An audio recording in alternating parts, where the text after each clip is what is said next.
What's up, Taiwan? I'm Liao with news from here in Taiwan and around the world. Taiwan's Constitutional Court is debating a landmark case on the death penalty. 多年来，所谓的多数反对废死是过于简单的说法，因为这种民调都是在问一个不存在的假问题：人民接受无条件的废死吗？但是我们今天在宪法上问的是，是否存在替代死刑的措施。 Lawyers representing 37 death row prisoners are arguing that capital punishment is unconstitutional, saying that Taiwan's constitution guarantees the right of existence. On the other side, lawyers representing the Justice Ministry are defending the death penalty. 如果刑法是以受罚者的行为连结，正是这种自我行为的刑法责任承担，显示出国家基于保障人性尊严，给予个人自主性以及自我决定。 自我负责的尊重。 Taiwan's medical community is urging would-be parents to get themselves tested for genetic disorders and thinking of ways to make screening easier and more accessible. John Van Triest has this report. With the help of a caregiver, Dr. Chen Yanping gets into his wheelchair, ready for another day at work. Chen is a specialist in genomic medicine, working with genetic diseases. For him, it's not just a career, it's a lifelong mission.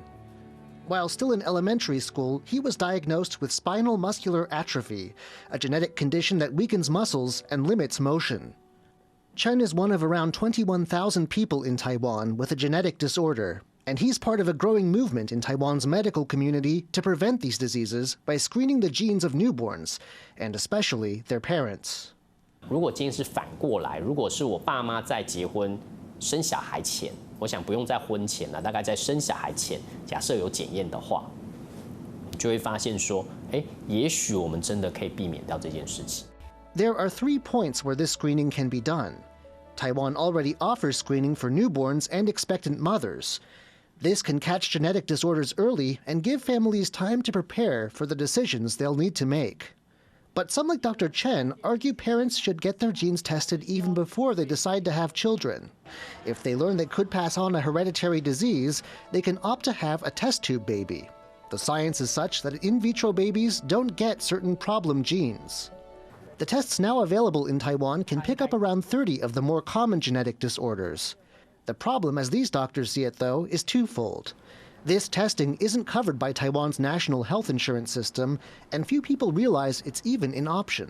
如果我们以长远的一个医疗体系的一个预防照护来讲，我们真正应该要努力的其实是加强孕前的带因者筛检，再来是孕期的筛检，以及最后才是新生儿筛检。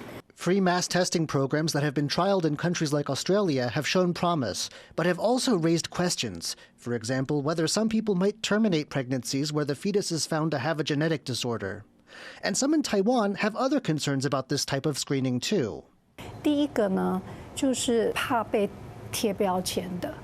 我被筛检出来说，哎，你们家的种不好，这个是一个很大的一个心理的压力。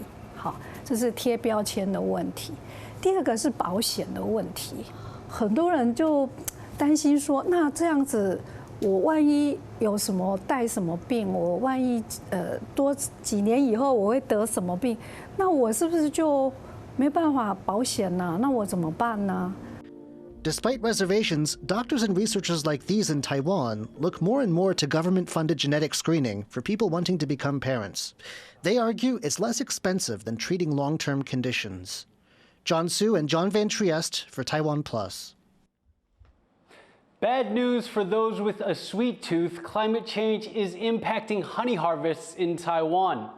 Beekeepers in Miaoli County say honey production has dropped to 20% of the usual amount. Taiwan's honey production relies on lychee and longan plants, but these have suffered due to rising temperatures. Beekeepers are calling for the government to allow honey producers to also access relief subsidies. The local government agrees. 一定是损失的，只是让他的损失减少，最起码让他们可以养家糊口。 An outbreak of mites is threatening Taiwan's protected indigenous goats. The microscopic parasite has been spreading through groups of Formosan Cerro in the country's mountains. They burrow into the goat's skin where they live and lay eggs. Infestation causes pain and reduces the animal's desire to forage for food. This causes weakness and sometimes death. Researchers say while mites have existed in Taiwan for hundreds of years, they're now spreading to new areas and putting more Sero at risk of infection. Taiwan is now offering subsidies and other incentives to local independent game developers with the hope of capitalizing on the highly profitable industry. Chris Gorin has the story. Project Anho's Ark is an award-winning Taiwanese role-playing strategy game developed by local studio Posepa. It's scheduled for release later this year, and will be the first game to receive funding under a new government program aimed at promoting locally produced independent video games. Developers say the funds open up huge opportunities.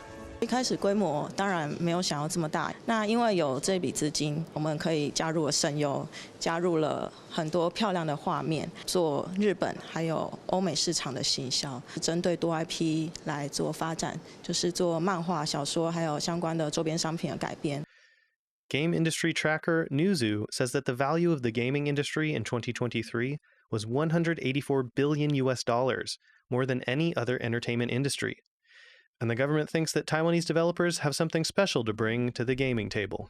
全世界的电影加电视加音乐加起来等于一个游戏业，适合去做一些台湾本地的文化，结合惊悚的题材。还有一些游戏公司非常善于做独立音乐跟游戏的结合。这两块是我们观察到目前台湾独立游戏界好像比较特殊的一个现象。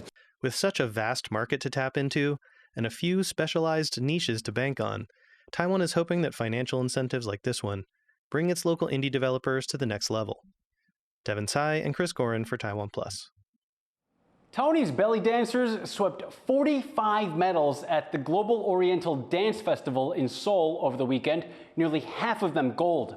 The Taiwan Dance and Sport Federation brought a team of 18 dancers with ages ranging from 6 to 69. The team also included one male belly dancer.